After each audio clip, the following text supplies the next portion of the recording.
চব্বিশের পরাজিত শক্তি ভারতের একদম চিহ্নিত দালাল, যারা বাংলাদেশের মানুষের উপর দীর্ঘ 15 বছর গুম খুন হত্যা এবং নানা রকম আজারি করছে, যারা আমাদের স্বাধীনতা বিলিয়ে দিতে চাইছে। এই 24-এর পরাজিত আওয়ামী লীগ বর্তমানে স্বাধীনতার 6-7 মাস পরে তারা আবার পুনরায় হরতাল, লিফলেট মিলিয়ে এরকম বিভিন্ন এজেন্ডা বাস্তবায়ন বা বিভিন্ন কর্মসূচি দিয়ে তারা আমাদের বাংলাদেশে ফিরে আসতে চাচ্ছে। যেহেতু পিনাকিদা আমাদের বগুড়ার কৃষি সন্তান, আমার একান্ত শ্রদ্ধাভাজন, আমার গুরু। সে অনলাইনের মাধ্যমে ধানমন্ডি 24-এ মুজিব বা বাকশালী মুজিবের যে বাড়ি বা যে বাড়ি ভাঙচুর করার এজেন্ডা বা যে কর্মসূচি দিয়েছিল, সেটা বাংলার পিনাকিদার ক্ষুদ্র ভাতারা কালকে আপনারা দেখছেন সারা রাত ব্যাপী বাংলাদেশের যেখানে যেখানে মুজিব এবং আওয়ামী লীগ ফ্যাসিস্টদের আতুরঘর ছিল, তারা ঘরবাড়ি ছিল, সেগুলো ভাঙচুর করছে। তো আমরা বগুড়ার কৃতি সন্তান, বগুড়ার পিনাকিদার আহ্বানে সাড়া দিয়ে বগুড়ার কিছু ক্ষুদ্র ভাতা, শেখ হাসিনার মাইল ফলক এবং বর্তমানে আমরা যাচ্ছি আওয়ামী লীগ পার্টি ভাঙতে। আমরা পিনাকিদার আহ্বানে এই বগুড়া থেকে আওয়ামী লীগের নাম নিশানা, শেখ হাসিনার নাম নিশানা, আওয়ামী লীগের সকল কর্মকাণ্ড একদম বিলীন করে দেবেন। শুধু বগুড়া না, সারা বাংলাদেশে শেখ হাসিনার সব আস্তানা আমরা ঘুরিয়ে দেবো ইনশাআল্লাহ।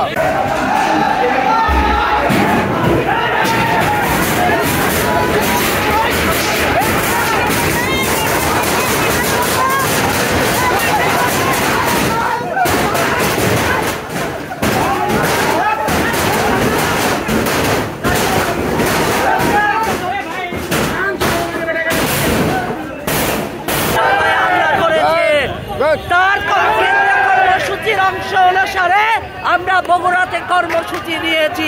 আমরা এখান থেকে স্পষ্ট ভাষায় বলতে চাই, বগুড়ার মাটি সহ বাংলাদেশের মাটিতে আওয়ামী ফ্যাসিবাদের কোনো জায়গা নাই।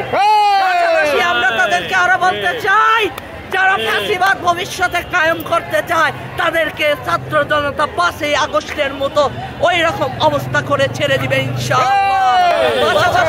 আরো বলতে চাই, নির্বাচনমুখী যারা রোডম্যাপ চায় তাদের উদ্দেশ্যে, সব গোটা দেশের উদ্দেশ্যে আমরা বলতে চাই, আগে নির্বাচন কমিশনকে সংস্কার করতে হবে।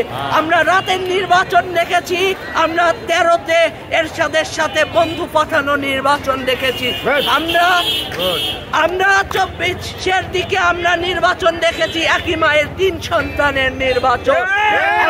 আমাদের জনতার আকাঙ্ক্ষা ছিল আমরা একটা সুষ্ঠু নির্বাচন দিয়ে দেশে একটা সুষ্ঠু গণতান্ত্রিক সরকার আমরা রচনা করব। গণতান্ত্রিক আমরা সরকার রচনা না করার কারণে আমরা 15টি বছর ফ্যাসিবাদ, গুম, খুন, নির্যাতনের শিকার হয়েছি। বলতে চাই, আমরা নির্বাচন কমিশনকে সংস্কার করে একটি সুন্দর, সুষ্ঠু, অবাধ, সুষ্ঠু নির্বাচনের দিকে আমরা যাব ইনশাআল্লাহ। পাশাপাশি বলতে চাই, খুনি হাসিনা এবং তাদের ফ্যাসিস্ট যারা রয়েছে সহযোগী, তাদেরকে দ্রুত আইনের আওতায় হতে হবে।